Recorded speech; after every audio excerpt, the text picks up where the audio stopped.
trong pilaring lo ya ching pi pen mong suki suki pistan lekya ante ka kadang pankren yana don poshu shawe ching pilasu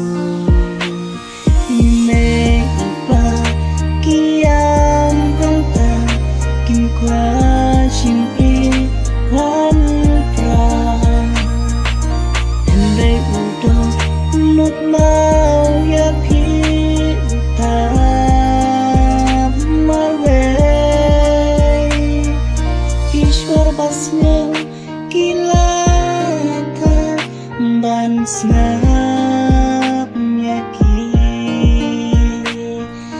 namar kisu bakren kinla ban priam nyaki kaching kermen lanu bapin